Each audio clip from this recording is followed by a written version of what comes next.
Hello friends, welcome to রুচি kitchen. আশা করি সবাই খুব ভালো আছো। আমার শরীর খারাপ থাকার কারণে আমি কিন্তু ভিডিও পোস্ট করতে পারিনি। তো আমার হাজব্যান্ডের ইচ্ছা হয়েছিল আমাকে চিলি ফুলকপি করে খাওয়াবে। তার জন্য দেখো কি সুন্দর ফুলকপিগুলোকে কেটে নিয়েছে। তোমাদের কার কার হাজব্যান্ড এরকম রান্না করে খাওয়াতে ভালোবাসে কমেন্টে জানিও কিন্তু। দেখো তার জন্য নিয়ে নিয়েছে একটু আটা, তার সঙ্গে চালের গুঁড়ি, কর্নফ্লাওয়ার, লঙ্কা গুঁড়ো, চিলি ফ্লেক্স এবং অরিগ্যানো নিয়েছে এবং এর মধ্যে কিছুটা কালো জিরে দিয়ে দিয়েছে। পরিমাণ মতো কালো জিরে দিয়েছে, একটু হাতের মধ্যে ঘষে দিলে ভালো লাগে। এবং এর সঙ্গে দিয়ে দিয়েছে কিছুটা একটা ডিম দিয়েছে।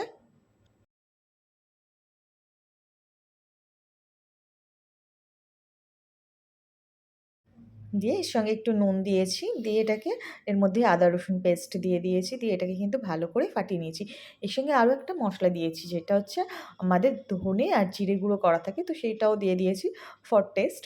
দিয়ে এদিকে আমি একটা কড়াইয়ের মধ্যে জল দিয়ে ফুলকপিগুলোকে সিদ্ধ করতে দিয়েছি। দেখো আমার ফুলকপিগুলো সিদ্ধ হয়ে গেছে। তো একটু ঠান্ডা জল দিয়ে ধুয়ে নেবো। ওদিকে কড়াইয়ে একটু তেল দিয়ে বসিয়ে দিয়েছি ফুলকপিগুলোকে ভাজার জন্য।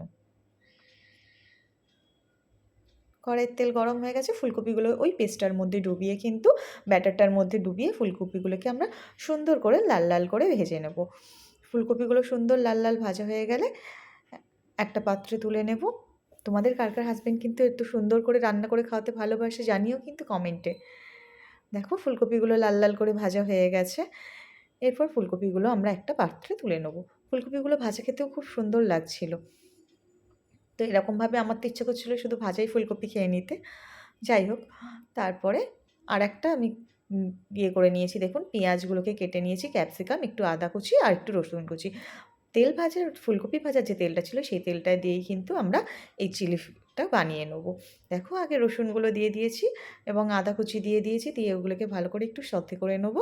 নিয়ে এর মধ্যে দিয়ে দেবো ক্যাপসিকামটা দিয়েও একটু ভালো করে ভেজে নেব। তার মধ্যে দিয়ে দেবো স্বাদ মতো নুন, কাঁচা লঙ্কাগুলো দিয়ে এর মধ্যে দিয়ে দেবো আমরা একটু সয়া সস।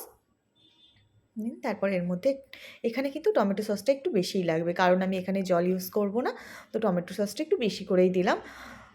দিয়ে এর মধ্যে কিন্তু ফুলকপিগুলোকে তুলে দেবো, দিয়ে ভালো করে নেড়ে নেব।